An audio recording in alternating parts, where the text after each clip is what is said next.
Welcome back to Irons Through the Ages.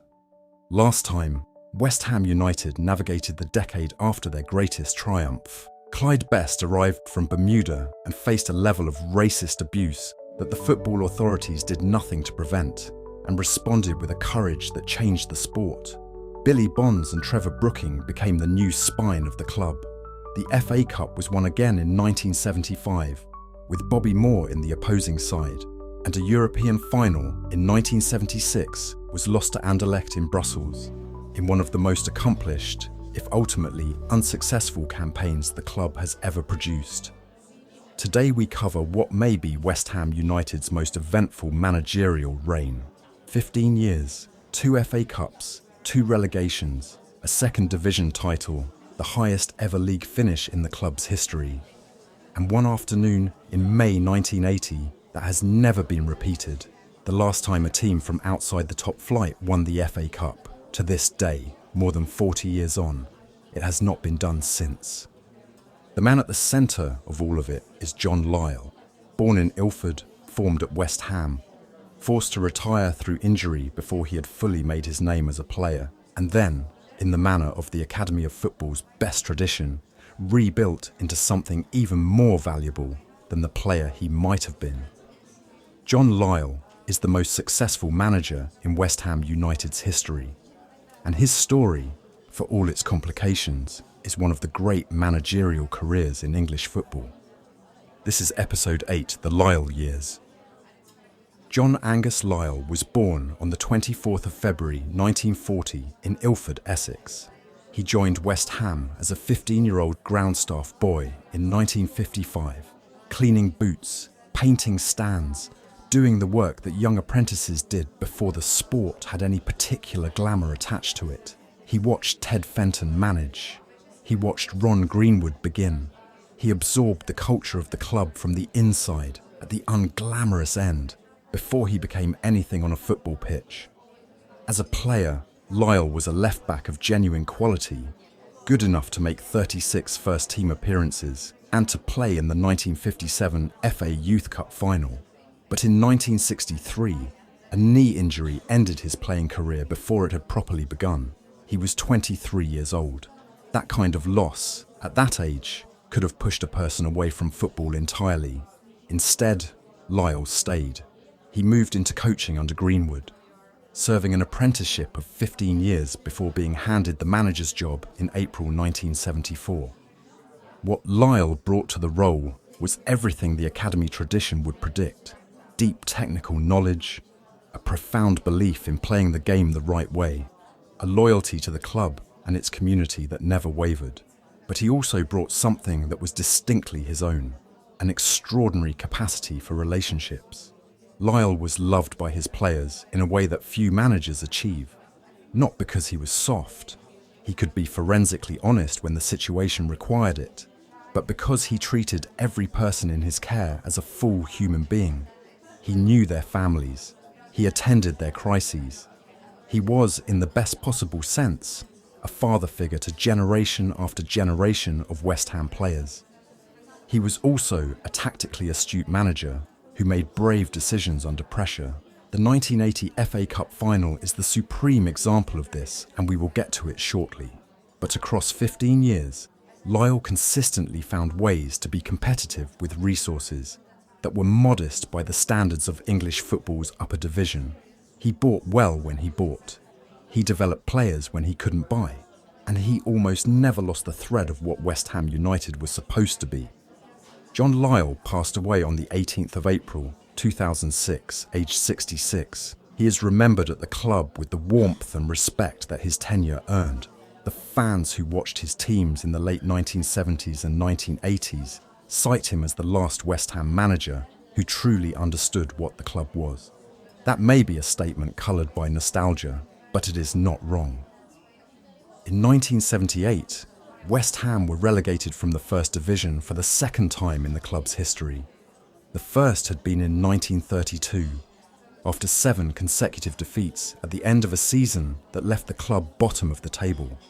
The second, in 1978, was less dramatic but no less significant. A gradual decline through the mid to late 1970s, the squad ageing, the resources insufficient to replace what was being lost. The context matters. The 1975 FA Cup win and the 1976 European final had sustained optimism into the middle part of the decade. But the underlying problem, the squad depth that Trevor Brooking had identified as the club's perennial weakness, had never been properly addressed.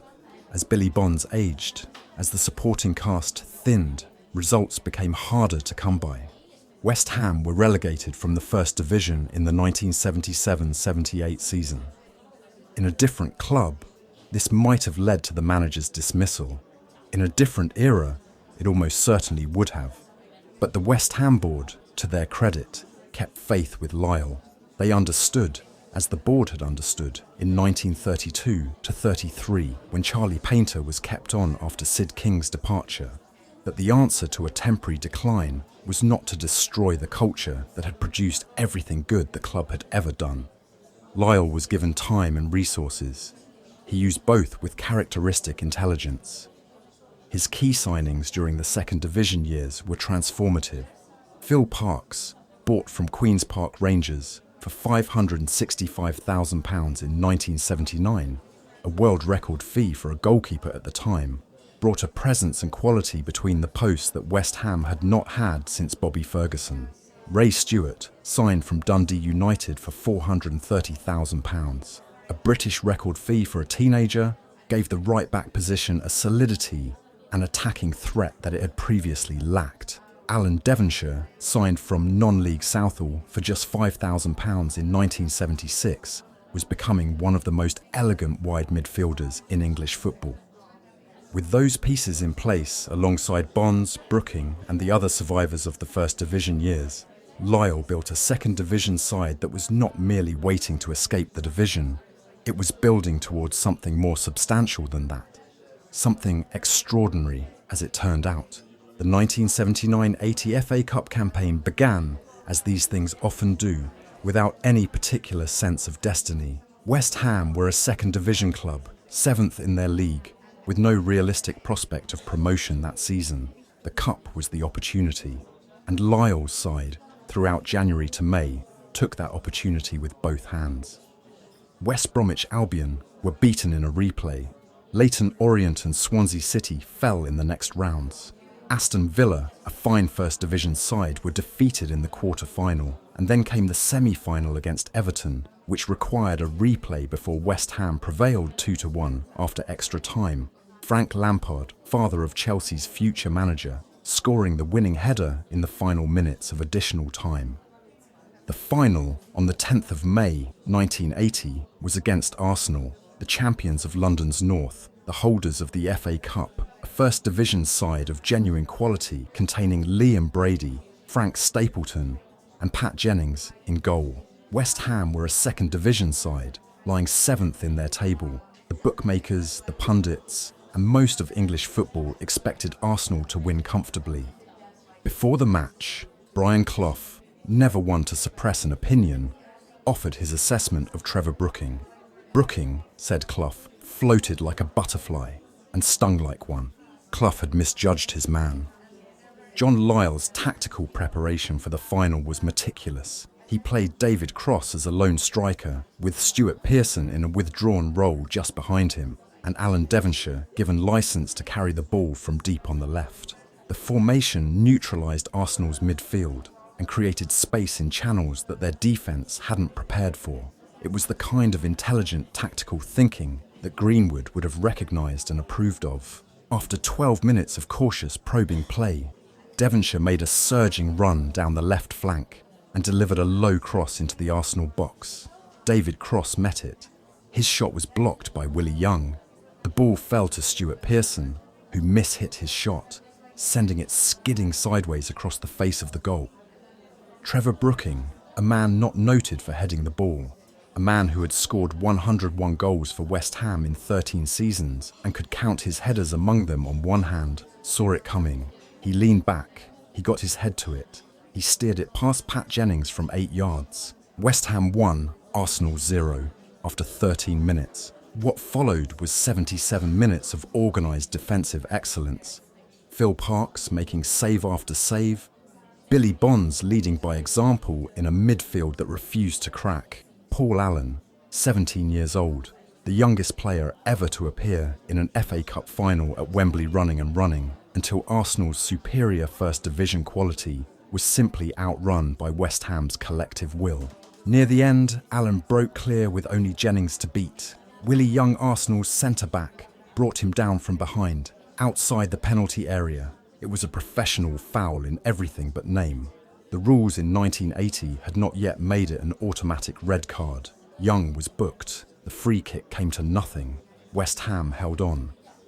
The final whistle blew. Billy Bonds climbed the Wembley steps. He lifted the FA Cup for the second time in his career, as he had done in 1975, and the West Ham supporters who had made the journey, 50,000 strong in claret and blue, made a noise that Brooking later described as the best he'd ever heard at Wembley.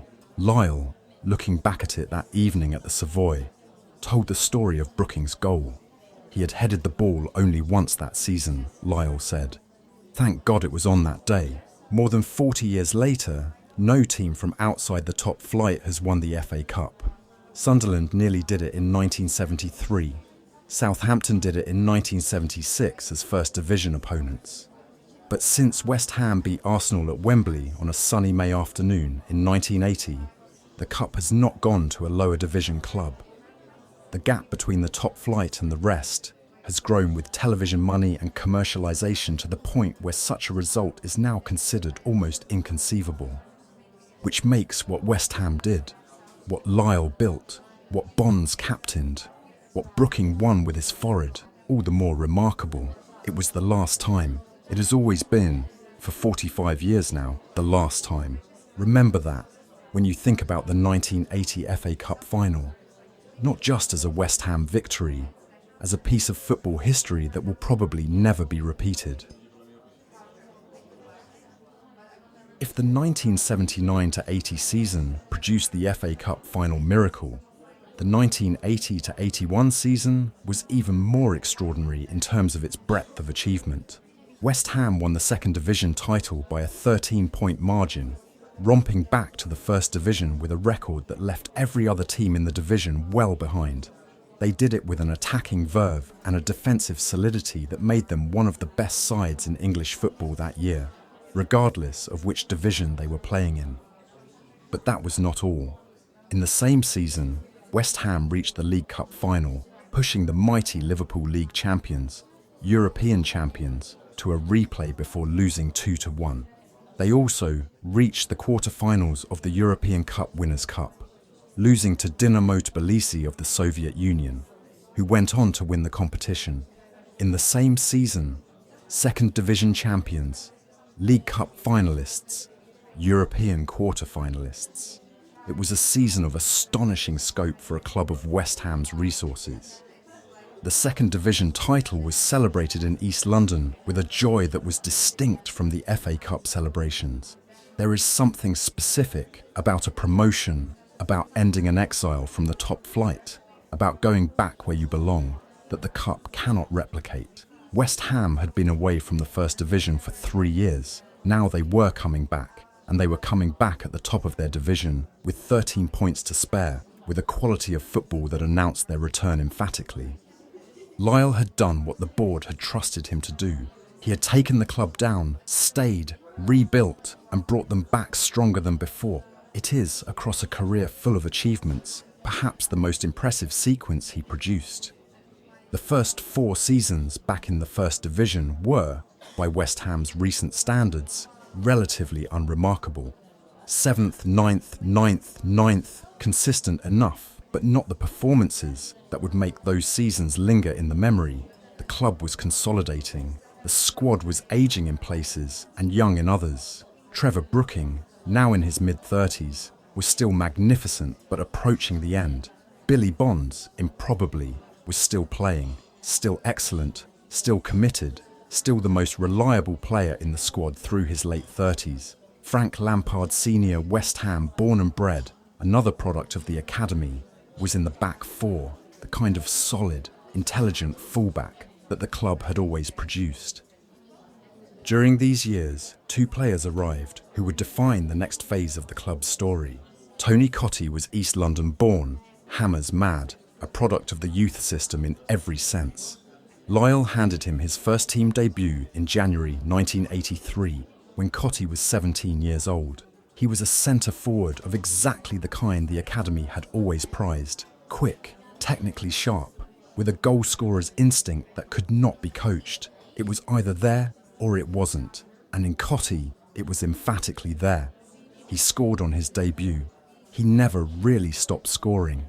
By the mid-1980s, he was one of the most feared strikers in the First Division, and his combination with the player who arrived in the summer of 1985 would produce the most compelling single season of football in West Ham's history. Alan Devonshire deserves his own mention here too. Signed from non-league Southall for £5,000 in 1976, one of the great bargains in the club's history, he had developed over the following decade into one of the most elegant midfielders in English football. His left foot was exceptional. His ability to carry the ball forward from deep and deliver in the final third was the creative spine of several Lyall teams. He won 8 England caps, which was 9 fewer than he deserved. He was, in the tradition of the academy, a player of intelligence and technique whose quality was only fully apparent to those who watched him week in, week out. These were the foundations of what was coming. West Ham were quietly building towards something. In the summer of 1985, John Lyall made 2 signings that transformed West Ham United into genuine title contenders. Mark Ward, a winger, came from Oldham Athletic, and Frank McAvennie came from St Mirren. Francis McAvennie was born in Glasgow on the 22nd of November 1959. He had been a midfielder at St Mirren before being deployed further forward, and Lyall's intention was to play him in a similar, slightly withdrawn role behind Cottee and the more experienced Paul Goddard. In the opening game of the 1985-86 season, Goddard dislocated his shoulder after 5 minutes. McAvennie was pushed up front alongside Cottee. West Ham lost 1-0 to Birmingham. Nobody had any idea what they had just stumbled into. McAvennie's physical presence and relentless work rate in those first few weeks made an impression that went beyond statistics. The other players noticed it. They called a meeting, led by Captain Alvin Martin, to discuss how they could make the best of what this new Glaswegian striker offered. It is a detail that reveals a great deal about the culture Lyall had built. A team that thought collectively, that took responsibility for itself, that treated the business of playing football as something that required intelligent group engagement as well as individual ability. After that meeting, West Ham went 18 matches unbeaten, 12 wins in that run.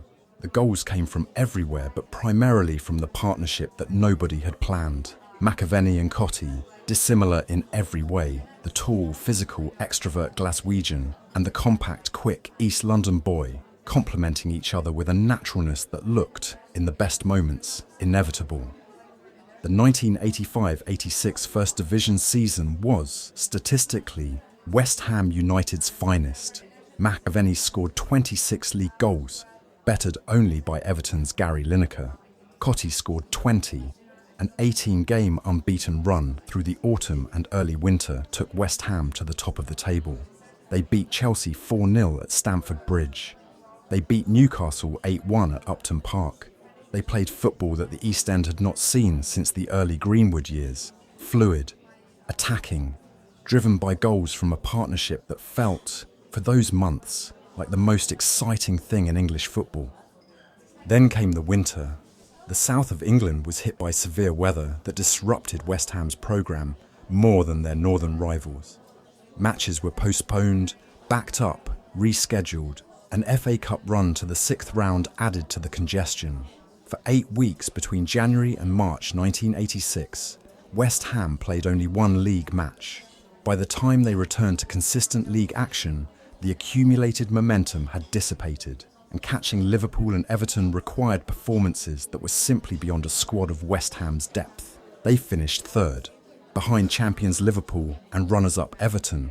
3rd place was, and remains, West Ham United's highest ever finish in English football. Third, behind the two best sides in the country, 4 points behind Liverpool. The question of what might have happened without the weather, without the fixture congestion, will never be answered. West Ham supporters of a certain generation are entirely clear in their belief that 1986 was the year the club should have been champions. The fixture backlog robbed them of the consistency they needed in the final stretch. This may be true. It is impossible to verify. What is certain is that for 5 or 6 months of the 1985-86 season, West Ham United played some of the best football any English club produced in that decade. The Boys of '86, the name given to that team, are remembered with a devotion that goes well beyond statistics. And there is one more detail about that season that must be noted, because it adds a darkness to what might otherwise be a story of pure achievement. West Ham would normally have qualified for European competition by finishing third, but English clubs had been banned from European competition following the Heysel Stadium disaster of May 1985, in which 39 Juventus supporters died before the European Cup final against Liverpool. The ban lasted 5 years. West Ham's finest season happened in the first year of it. They earned the right to compete in Europe and were not permitted to do so. The timing was brutal, but the achievement of 1985-86 belongs to the club regardless of what came after or alongside it. It was real, it happened. Third in the first division, with the most goals in the club's modern history, the Boys of '86. What followed the Boys of '86 season is one of the more painful stories in the club's recent history, because the decline was swift, avoidable in parts, and ultimately cost Lyall his job after 34 years of service. The core problem was that West Ham sold the two players who had made 1985-86 possible and could not adequately replace them. Frank McAvennie left for Celtic in the summer of 1987, returning to Scotland for reasons that were personal as much as footballing. Tony Cottee was sold to Everton in July 1988 for £2.05 million, a British transfer record for the time. He was 23 years old. He was the best young striker in English football, and West Ham sold him. The replacements, a collection of signings that did not cohere, supplemented by the return of McAvennie in March 1989, could not replicate what had been there before. Liam Brady, coming to the end of his career, brought intelligence, but not the goals the team needed. Julian Dix provided bite and commitment from left back. Alan McKnight in goal was not Phil Parkes. The team that had finished third in 1986 finished 9th in 1987, 15th in 1988, and in the spring of 1989 was fighting relegation. McAvennie returned in March 1989 in a last attempt to save the season. He scored no goals in his remaining 9 games. West Ham were relegated in May 1989, and in June, John Lyall, after 34 years at the club as player, coach and manager, was sacked. The manner of his departure was unworthy. His contribution over those 34 years was acknowledged in the club programme with 73 words. 73 words for the man who had won 2 FA Cups, led the club to their highest ever league finish, brought them back from 2 relegations, and built, through patient and principled management, some of the finest sides the club had ever produced. Lyall himself called it upsetting. That was, by his characteristically understated standards, a great deal more than upset. He went on to manage Ipswich Town from 1990 to 1994, taking them to 2 promotions and doing what he had always done, building something good from what he had, with the values he had always held. He was not bitter, publicly. He was not, as far as anyone could tell, the kind of man who did bitterness, but those who loved him at West Ham were bitter on his behalf, and some remain so. The next episode covers what came after Lyall. It is a different kind of story, but the Lyall years, for all their complexity, for all their downs, as well as ups, represent something that West Ham United has never quite recovered. A manager who understood everything about what the club was, who was the culture, not merely its administrator, who gave 34 years and was given 73 words in return.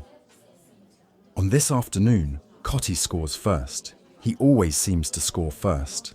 Something quick, clinical, a run and a finish that is over before the defender has processed it.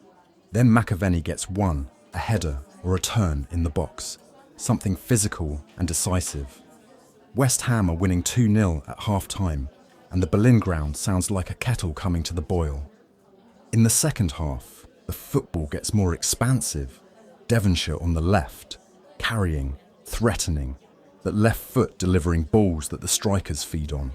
Ward on the right, busy and direct. Bonds, still in midfield, somehow still there at 39 winning headers that men 15 years younger than him would struggle to reach. At the final whistle, West Ham are 5th or 3rd or 1st. It changes week to week. The season feels alive in a way that West Ham seasons have not always felt, and as the crowd filters out onto Green Street, past the pie stalls and the programme sellers and the buses waiting to take people back to Barking and East Ham and Romford, there is a particular quality to the conversations. Not certainty West Ham supporters have always been too honest for certainty, but something close to belief. We might actually do this, the conversations say. We might actually win it. They didn't, but they came close enough to remember, and in football that is sometimes enough.